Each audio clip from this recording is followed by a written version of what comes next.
Assalamualaikum warahmatullahi wabarakatuh. Bagaimana kabarnya? Semoga sehat-sehat selalu.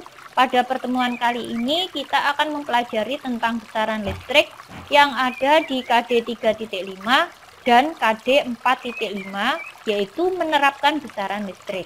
Nah, masing-masing KD itu dibagi menjadi 3 indikator. Nih. Selanjutnya masuk ke materi. Yang pertama adalah besaran listrik. Besaran listrik ini dibagi menjadi 3, ada arus listrik, beda potensial, dan hambatan listrik. Arus listrik ini adalah muatan listrik yang mengalir dari potensial tinggi ke potensial rendah. Alat ukurnya disebut dengan ampermeter. Ampermeter ini ada yang analog dan ada yang digital. Satuan dari arus listrik ini adalah ampere dengan simbol biasanya disingkat dengan A. Untuk arus listrik itu biasanya disimbolkan dengan huruf I besar. Kuat arus listrik sendiri adalah banyaknya muatan yang mengalir tiap satuan waktu. Jadi I ini tadi adalah simbol dari arus listrik, I muatan, dan T adalah waktu. Waktu itu satuannya adalah detik atau sekon. Jadi kuat arus listrik adalah banyaknya muatan yang mengalir tiap satuan waktu, atau mencari Q sama dengan I dikali T. Untuk contoh soalnya, ini waktunya 5 menit, harus diubah ke detik, berarti 1 menit sama dengan 60 detik. Berarti 5 kali 60 menghasilkan 300. Kemudian yang ditanya adalah Q. Q sama dengan I kali T, tinggal dikalikan. Ke beda potensial. Beda potensial ini nama lainnya adalah sumber tegangan atau voltase, yaitu besar usaha untuk memindahkan muatan listrik. Ini simbol dari beda potensial adalah V besar. Simbolnya V besar. Satuannya adalah volt.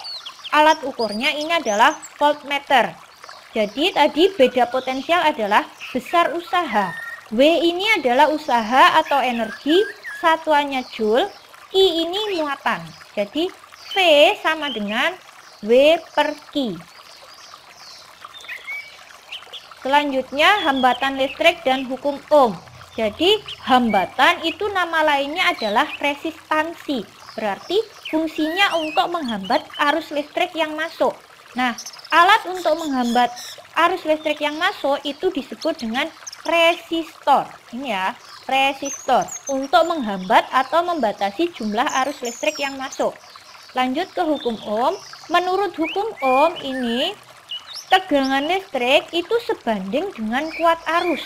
Jadi secara matematis tegangan listrik ini sebanding dengan kuat arus. V sebanding dengan I. V sebanding dengan I. Nah, untuk R ini adalah hambatan. Simbol dari hambatan atau resistansi. Satuannya adalah ohm. Biasanya simbolnya seperti ini, omega. Alat ukurnya disebut dengan ohmmeter. Untuk mencari hambatan itu adalah tegangan dibagi dengan kuat arus listrik. Contoh soalnya, tegangannya sekian, hambatannya sekian, yang ditanya adalah I. I berarti V per R. V-nya 220, R-nya 40, tinggal dibagi. Selanjutnya pengaruh hambatan terhadap jenis bahan. Nah, semakin berbeda bahan berarti dia untuk menghambat arus listrik itu juga berbeda. Nah,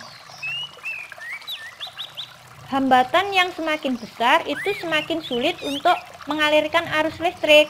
Kalau hambatannya kecil berarti arus listriknya semakin mudah untuk mengalir. Berdasarkan daya hantarnya, bahan dibedakan menjadi 3. Ada konduktor, isolator, maupun semikonduktor. Kalau konduktor berarti bahannya mudah menghantarkan arus listrik. Contohnya besi, baja, tembaga. Isolator ini tidak bisa. Contohnya kayu dan plastik. Semikonduktor ini berarti dia bersifat sebagai konduktor dan bersifat sebagai isolator.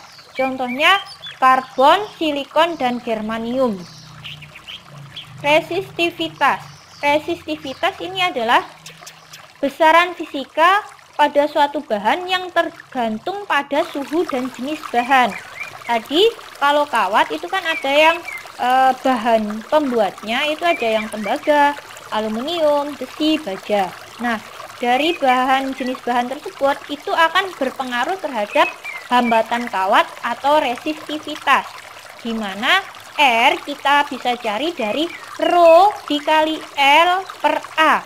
Rho ini adalah hambat jenis bahan, L panjang kawat, A ini adalah luas penampang kawat. Nah, luas penampang kawat, kalau kawat kita potong menjadi dua, itu pinggirannya kan berbentuk seperti lingkaran.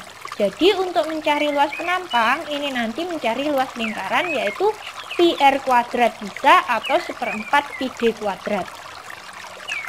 Rangkaian listrik. Rangkaian listrik ini ada dua, ada seri dan ada paralel.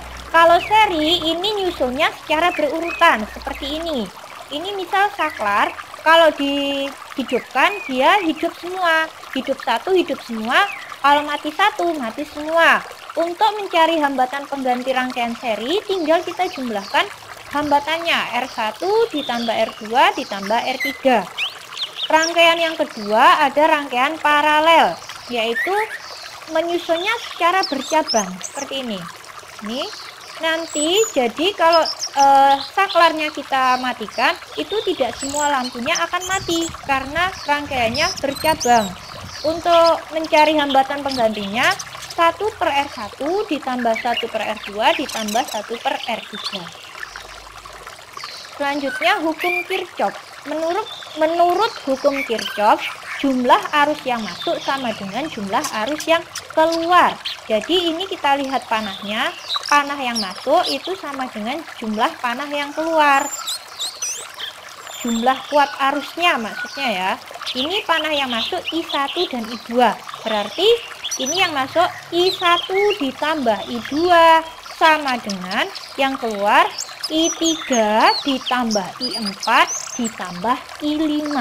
Ini untuk hukum Kirchhoff, yaitu jumlah kuat arus yang masuk sama dengan jumlah kuat arus yang keluar. Selanjutnya energi listrik. Energi listrik ini adalah tadi simbol energi itu adalah W sama dengan VIT, fit, atau bisa juga kita baca fit. Tegangan dikali kuat arus dikali waktu. Nah, dengan memanfaatkan hukum Ohm yang VIR, VIR, ini kita bisa mendapatkan beberapa persamaan untuk mencari energi listrik, yaitu yang pertama I kuadrat kali R kali T, atau bisa juga kita sebut dengan irit, biar gampang menghafalnya. W sama dengan V kuadrat per R dikali T. Contohnya, ini hambatannya ada 3, ada 6, dirangkai seri. Kalau seri berarti nanti hambatan totalnya tinggal dijumlahkan. 3 ditambah 6 menghasilkan 9. Yang ditanya adalah energi listrik yang diberikan baterai. Nah, ini waktunya menit, berarti harus kita ubah menjadi detik. Berarti 5 kali 60. Untuk mencari energi, W tadi kan sama dengan fit. Selain fit, kita bisa juga menggunakan rumus irit tergantung yang sudah diketahui di soal. Nah, ini dengan rumus irit menghasilkan 10.800 Joule. Daya listrik. Daya ini adalah kecepatan energi listrik untuk berubah bentuk. Semakin besar daya berarti arus yang dibutuhkan itu juga semakin besar daya berarti energi yang dibutuhkan itu juga semakin besar.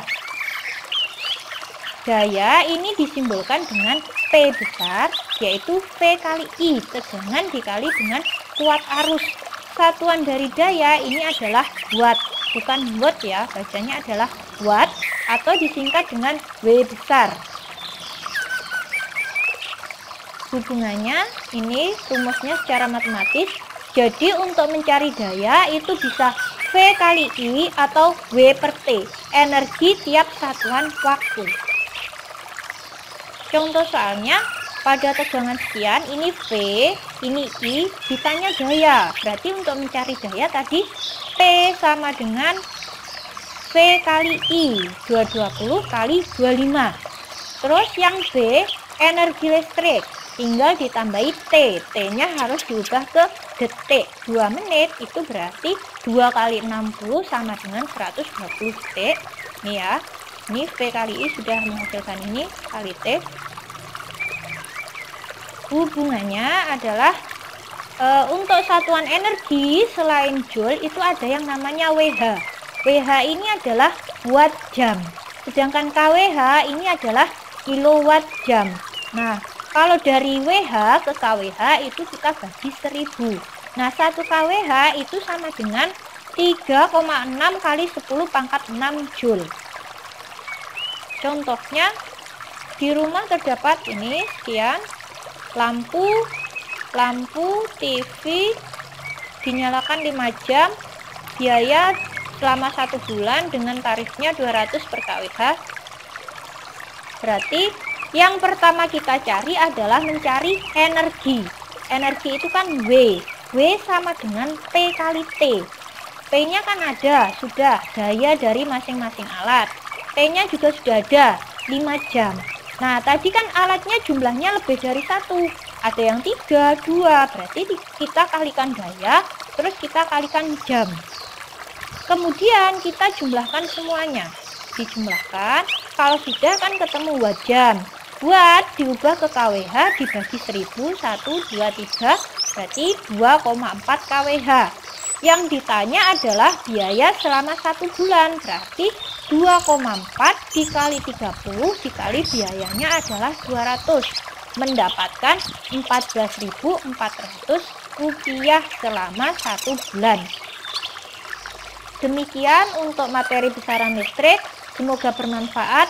Sukses selalu, jaga kesehatan. Saya akhiri. Wassalamualaikum warahmatullahi wabarakatuh.